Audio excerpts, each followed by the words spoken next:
I was tired and was not quite certain whether a beam of light was directed to us or not. Maybe I was dreaming, but how could that be when I was completely aware of the environment, the seat I was sitting on, and the natural ambience of the aeroplane? I anxiously glanced in the direction where Damon slept, and then suddenly became aware of a male voice talking to me as if it was right inside my head. The voice assured me that I should not worry unduly, for nobody was going to disturb me.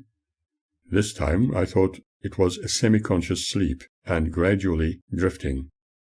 A very unusual experience indeed.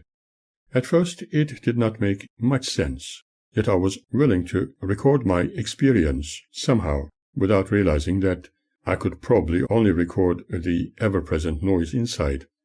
Maybe, I pondered, I might be talking in my sleep, and the equipment would record it. It was also to have evidence of how I might have been questioned by the other, for he had the habit of doing so while I was sleeping. However, can one imagine how blissful it felt without being chastised for a change, and having my assumed ways corrected? All at once I found myself looking at a bright, round light ahead, yet I could not feel myself inside the aeroplane for a moment, and was aware of distant voices without the engine noise, and they were talking to me. During my childhood I used to debate all kinds of things. For example, how did we, the humans, come about? The Bible stories never made any sense. How could a loving God destroy the entire world with a great flood? Were we brought here from intergalactic space? According to the Holy Scriptures, God allegedly said, "Let us make man in our image."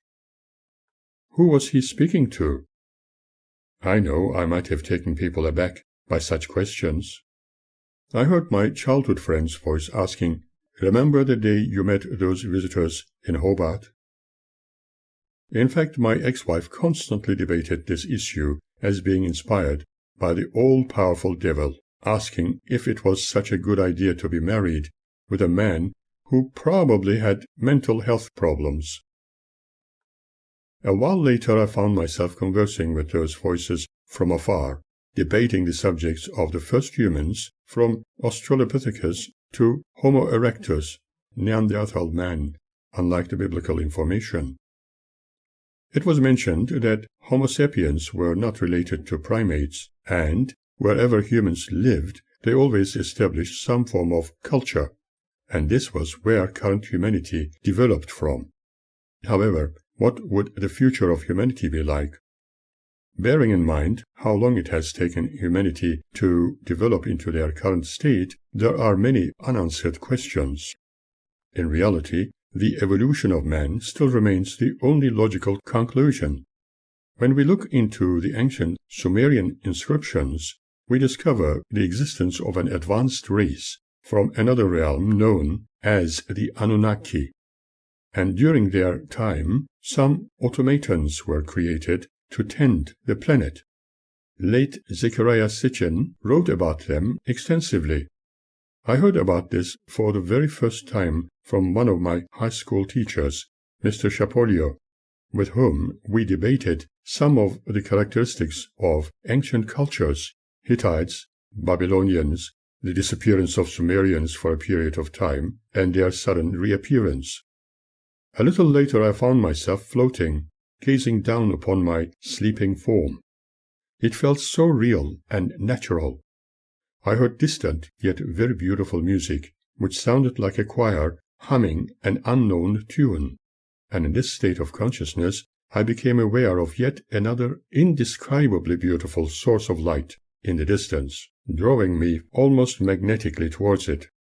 I felt the presence of my childhood friend as we began gliding on an unusual pathway. I literally heard him say, "I want to show you something you will be surprised with." In that instant, a blue mist caught my attention ahead of us. The experience became more astounding when a strange-looking city made an appearance from the dissipating mist. Both of us were positioned on a platform, and it felt as if we were seated in front of an imposing entry, sparkling, indeed glowing, as the light reflected through its crystalline structure. The effect was stunning. Shortly afterwards we were floating above city buildings of the strangest kind, observing people of probably bygone days. Then we were shown stone and metal tablets with inscriptions, and there were many of them. I heard Serapis say, "As you will appreciate, only some similar texts have been found in Luxor and Saqqara, but not all have been deciphered." I never wanted this dream sequence to end. Our ponderings took us into subjects of space travelers, ancient gods like Baal, the god of thunder, and stories in regard to Zeus, Athena, and Typhon. Many of those Sumerian gods were similar, if not the same as the Greek gods and Titans. With this, I gradually became more aware of the interior of the aircraft, and thought it was time to wake up, although I preferred to continue with my special outing. Upon opening my eyes, I noticed a bright object in the distance moving away. While sipping a glass of mineral water and softly speaking of my experience into the microphone, I looked anxiously in Damon's direction and wished he would not wake up for a long time. I felt a voice telling me in my head that we were going to have more sightings and more telepathic conversations from unfamiliar places. Maybe I was not quite awake yet. Maybe I was still dreaming. But I was assured that we were to be encountered one night in Cairo by the Sphinx, and later in Peru, where we might be involved in a meditation session with a group of people from other countries, speaking a few languages I was cognizant with. I questioned how things would develop with Damon, and their response was, "Leave it to us." Perhaps my imagining mind was creating a storyline as an escape route, but nevertheless it was a very pleasant experience. I was preoccupied with some colorful thoughts. For me, falling asleep had become difficult, since I had started this journey with Damon, who forever demanded my time. Fearful of being unexpectedly woken up from my slumber, just to answer a few more out-of-the-blue questions he had. When refreshments were served for those who were awake, and I happened to be one of them, I was still observing a display of colorful balls of light outside the aircraft. I commented into the microphone. Probably there was yet another culture before the Sumerians, and I believe the human world had a few remaining survivors from a long time ago. Remembering the ancestral background of Armenians being Sumerians, one tends to think of them being the real adventurers from other worlds. While gazing upon the eerie cloud formations, barely visible due to the lights of the aircraft, I became aware of Serapis speaking about the Epic of Gilgamesh. I had indeed read that poem. Many of the ancients' stories were told in poetic form, and one could easily draw parallels with concepts found in the Holy Scriptures and the fragments of tablets housed in the Museum of Antiquities in Istanbul. In reality, just like Sitchin describes, scriptural wisdom replicates that which is found in those poems. As the saying goes, there's nothing new under the sun. We considered the beginnings of the known human culture, origins of music, early writing skills in bygone days, and the first laws they introduced. We pondered upon the Greek gods, and why people of old performed rituals to gain favor in the eyes of those deities. We reflected on the human emotions displayed by Zeus, Poseidon, Demeter, and Hades. We even questioned who those gods really were, and then made some constructive comparisons with scriptural wisdom. What a wonderful way to fall asleep! When the passengers started to stir in the early hours of the morning, I was fully awake from my slumber and mental musings, but the smell of tobacco, which started to fill the cabin, made me feel extremely breathless.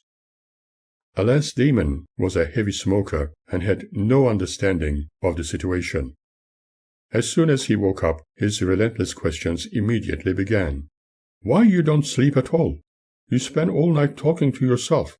Do you know what people think of you? Are you taking pictures?" I responded, "Yes, and there will be a wonderful sunrise when we arrive." Soon after, we were offered a light breakfast, but he preferred to sleep. Damon and I were two different and certainly clashing personalities, both traveling with entirely different expectancies. I was exhausted with the thought that 1,000 further questions would follow me wherever I went. Although the flight crew did everything to entertain the passengers, my mind was not able to relax or be entertained with any of the films they were screening. Driving closer to Athens airport, Damon, barely opening his eyes, commented, "This is a very good movie." Was he sleeping at all? Was he enjoying any part of his travels? On arrival, in the early hours of the morning, at Athens airport, Damon started to display his usual self by being extremely agitated, for airports made him feel panicky. We changed money into drachmas and hired a taxi, but he could not wait to go out in great haste. We took a mini trip around the city in heavy traffic, passing through bazaars, and while stopping somewhere, an elderly lady approached us and was harshly spoken to by the driver, who later revealed that the poor woman was begging. Later arriving at the Museum of Antiquities, we discovered that an Egyptian exhibition was being held there. When at the Acropolis, we encountered a number of schoolchildren and a group of tourists whose guide spoke of a certain Greek goddess who struck the rocks with a stick, and water had gushed forth. That angered Damon enormously. "That was only reserved to Moses." He immediately demanded to be given such a stick. "I came all this way. I only hope they are going to make themselves appear and will not screw me up." He was overly argumentative, angry, and annoyed. "I'm very, very, very disappointed," he said, and kicked some of the stones on the ground, as well as a few statues. "What the fucking hell did I come here all the way for?" he yelled. "I'm disappointed. I'm disappointed. I'm disappointed. When are they going to give me my gift? They gave one to Shirley. So, where's my gift? Where is Mayan?" Due to my discomfort after a double hernia operation, my movements were a little slow until I fully recovered, and even the slightest exertion was still painful to me, but Damon constantly ignored my condition, commanding me with "walk," or at times with "walk, you bastard, walk, asshole, walk, walk." Afterwards he furthered, "You're telling me to feel and to sit on those seats where fucking gods were sitting, and telling me to feel the rocks? I didn't come here to feel the rocks. I came here to see Serapis, Alizantrov. When are they going to land? They didn't bring me here for nothing. If they don't give me what I must have, God forbid, what will happen? God forbid, what will happen?" He repeated these words over and over again. The more this attitude continued, the more withdrawn I became. When the other felt hungry and wanted to eat something, I simply pretended that I had a bad stomach. Several hours later, back in the hotel, and after smoking his herbal mixes, Damon was a little calmer and said, "I think that is when things will start, and I will get my present then. Maybe this stick. I love this stick. Ah, Serapisi, Serapisi, Serapisi." Apparently he had been told by Christie that something was going to be touched in his head, enabling him to see the people of the invisible realm. His entire journey seemed to be influenced upon what this psychic had told him. However, as I have mentioned, one morning I woke up to find a sterling silver wrist clasp, inside of which were carved unusual emblems, and thinking that it was meant to be his. After those relentless demands, I had given it to him. He did not even thank me, and wonder if he has still got it. Our flight in a Greek Airbus to Cairo was indeed so shocking that it raised serious doubts regarding its airworthiness. The neglected interior, strange smells, and tattered seats did not paint a nice picture. After enduring an hour-long flight, on arrival at Cairo, we were met by Ahmed, a young Egyptian who was to help us with all the formalities. An organized shuttle bus took us first to a Swiss-owned luxurious hotel complex, the Mövenpick. The reception in Cairo was enough to forget the miserable flight we had just experienced. The people were generally very friendly. A quick visit to the pyramids was planned. Then to the Cairo Museum of Antiquities and the temples, later to be followed by yet another flight to join a Nile cruise before visiting the Aswan Dam. However, my recent experiences created a very ill-fated image. By then I knew that nothing was to be enjoyed, other than answering a plethora of questions totally irrelevant to matters of interest and of concern only for Damon. Wanting a craft to land, presents, and a magic wand, like that apparently given to Moses.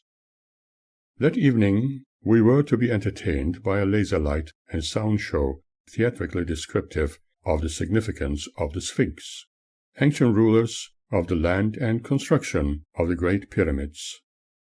Damon was not interested in anything unless our friends made an appearance and landed in front of people, but for now it seemed he was more interested in seeing Ani and obtaining a quantity of hallucinates. It did not stop me observing the people of Cairo on the streets, fruit and jewelry vendors, spice traders, and a vast number of new model cars, camels, and many Sudanese walking tall on the dusty roads. The program was to be presented in several languages, and the English language presentation was a delight. I attempted to film much of the program professionally, but Damon constantly interfered, tapping on my shoulders to ask his myriad of ever-persistent questions. All the sounds and jitter caused by his actions were subsequently recorded. Against the background of prayer calls streaming from minarets, he constantly declared, "They've got a very specific task to look after us, mate." Speaking of Ani, he said, he knows it means business for him, a successful business. Whatever that might have been was anybody's guess. He said he was intending to introduce Ani to some New Age understandings. A while later he was asking me if Serapis had sex today, then joyfully exclaiming, "Ah, now the etheric is. I know what etheric is. It comes to us, yes? When you look at the sky, you see little sparks come to us, or—" Subjects constantly changed as Damon kept asking me his completely out-of-the-blue questions on all kinds of things, from reincarnation to becoming a logos. During the show, there had been an aerial display of a mechanical craft I believed to be from another dimension, unless, of course, some secret tests were conducted on behalf of a scientific community from around the world, as we are sometimes informed.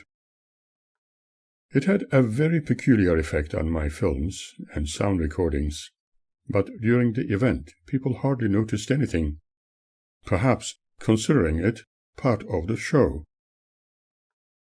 Being utterly bored with everything cultural, Demon kept holding his head between his two fists, probably agonizing over his inability to interrupt me with his never-ending questions while I filmed.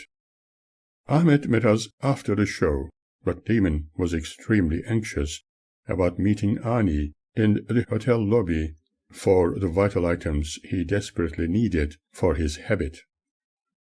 Ahmet asked me repeatedly if videoing was my profession, and to remember him when I put the video on television.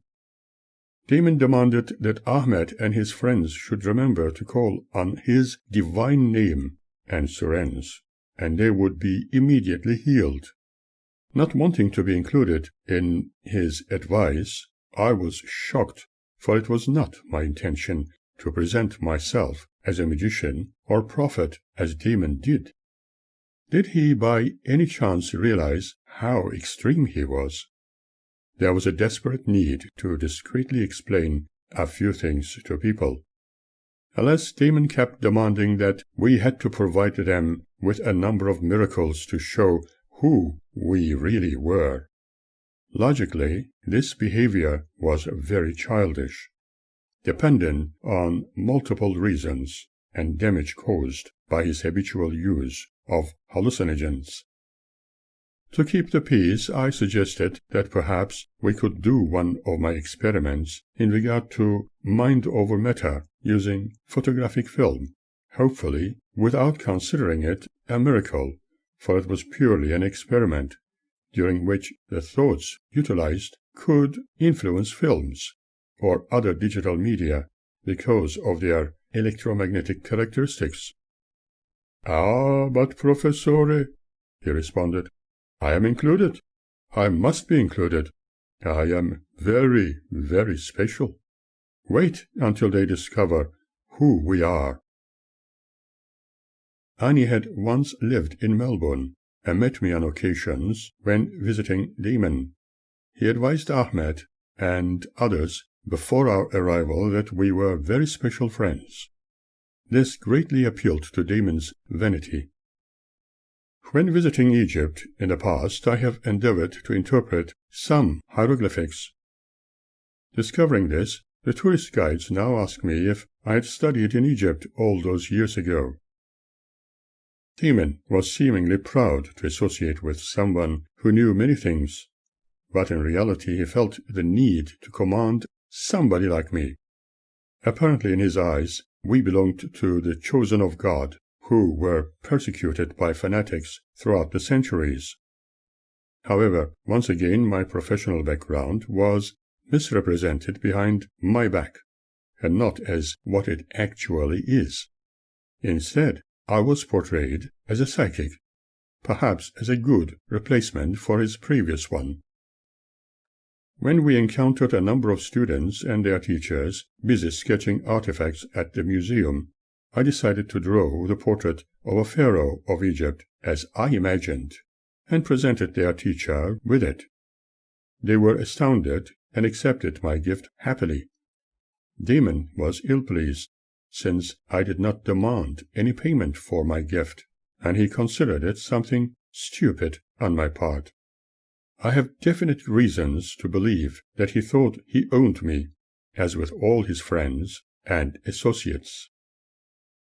The other tour guide was Makram, who had to make changes to his identity and become a Muslim before becoming a commanding officer in the Egyptian army. He was originally an Armenian descent.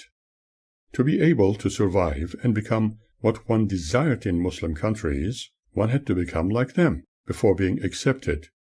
He was happy to meet an educated Armenian and could not wait until introducing me to his mother, who had a gift shop next to the museum. But Demon preferred to have every opportune time for his questions to be answered by me. Makram was very surprised how pretentiously spiritual the other was. Alas, assuming himself belonging to the race named as the chosen of God, Demon used many abusive words against the locals, thus angering them. He was completely unaware of their intent to harm him, as a result of his attitude. For my part, I felt obliged to speak to them discreetly in regard to his personal dilemmas, so that I could not be held responsible in any way for his undesired behavior and welfare on my return back to Australia. We were certainly unrelated to each other, not even friends. It was interesting to observe the situation, which would lead to forensic considerations when listening to the locals in their language. Makram, on the other hand, was very knowledgeable about the history and very proud of his adopted background. During the laser light and sound show by the pyramids, it was most annoying to continually hear, "Are our friends around? Are they going to make an appearance? Beam us up in front of all these people?" They indeed made a brief appearance, but he only nursed his head between his two fists while looking at the ground. I responded reservedly and said, "I don't know. We will see." I was obviously expected to relay his demand psychically to our friends from elsewhere. There was a constant feeling of agitation in the air, ready to lead to further conflicts and unnecessary arguments from his side. He kept saying, "Maybe we will see something." But no matter what the nature of those incessant questions were, I always tried to respond to them as seriously as possible, respecting him as an individual, although he never respected me. Humanity seems to have moved forward, and yet religious darkness did not make it any easier for the human race. In fact, this was one of the subjects I partially debated with Damon when considering the history of the world. Man's religions have caused so much bloodshed throughout his existence and carried too many false promises. After the show, we accompanied Ani and his friends, climbing sand dunes towards a particular rock, which Ani jokingly claimed to be his, and where we sat down. They enjoyed their peace pipes and bongs. However, being somewhat different, I did not participate in their activity of being human, as Damon proudly preached. Instead, I chose to admire the view and engaged in the not-so-human activity of taking photographs. From down below one heard the sounds of typical Egyptian music being performed for a wedding feast.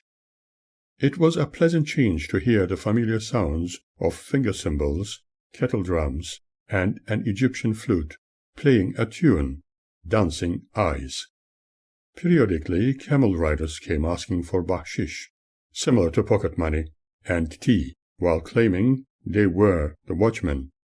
Ani and his friends told them as locals to leave us alone. Damon was, as usual, very disillusioned, for the space friends had not yet come or shown themselves, let alone landed to take him up into their craft. I felt the urge to distance myself a little from the group with the excuse of taking more photographs, but in reality I had the distinct impression that Damon was planning to have me killed. For a moment I toyed with the idea of making my way to the airport, but I heard a very distinct voice talking to me. This was very unusual, because the entire group was enjoying their herbal mixes, and I was not. Yet wondered why I was having this kind of an effect. Maybe, I pondered, it was due to being physically and mentally fatigued. Was I perhaps hallucinating without sharing their human activity? Yet the insistent voice repeated in my head, "We are about 348 miles north, above the city." I was surprised, but not shocked, as I repeated those words to record them. I knew then I had to tell Damon and the company that we were going to have a surprise visit. They all looked in my direction as if to say, "You must have lost your marbles." Damon jumped up, saying, "Are they?" Just as I thought, I must be dreaming, I too was quite surprised with this event, and was going to capture whatever might be the case with my camera. I was previously told that they intended to make an appearance following a circumspect route, heading towards the Sphinx, and drawing closer to where the entire group was seated. There was most definitely a very electrifying feeling in the air. Damon and others were standing quietly for a few seconds when I told them that our friends were approaching. If nothing happened, they would all think that I had lost my mind altogether. To the left-hand side of the Sphinx, and almost towards the Great Pyramid, there appeared a very bright semi-spherical object, directing a beam of light towards us, and grew in size as it came closer, its mechanical details and other features apparent. One could easily observe its structure seen almost like two plates placed face to face on each other, bulging lights streaming from its main body, randomly flashing on and off around the rim. I drew Damon's attention to it, and he was more than ecstatic, more than surprised. In fact, very much shocked, because he was not really expecting it at that time. Our Egyptian associates were just as excited about the fantastic sighting, although one of them claimed it to be nothing more than an army helicopter. Soon Ani exclaimed, "No, this can't be! This can't be! It makes no sound!" Then he suddenly shouted, "This is what I have heard about, but I have never, ever seen one. Not here, not in my hometown."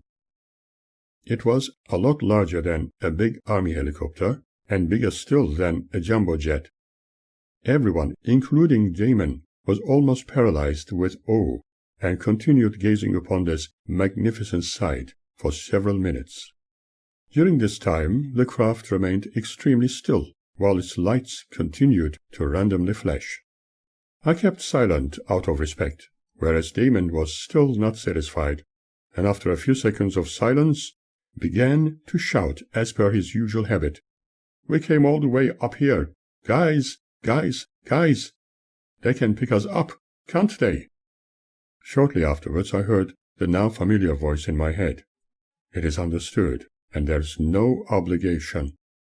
I understood what was meant, but could not utter a word in that instant. I knew then that even if it was their intention in the first place to pick us up, in the circumstances they were not going to do so. Also, perhaps detection and possible military action needed to be avoided.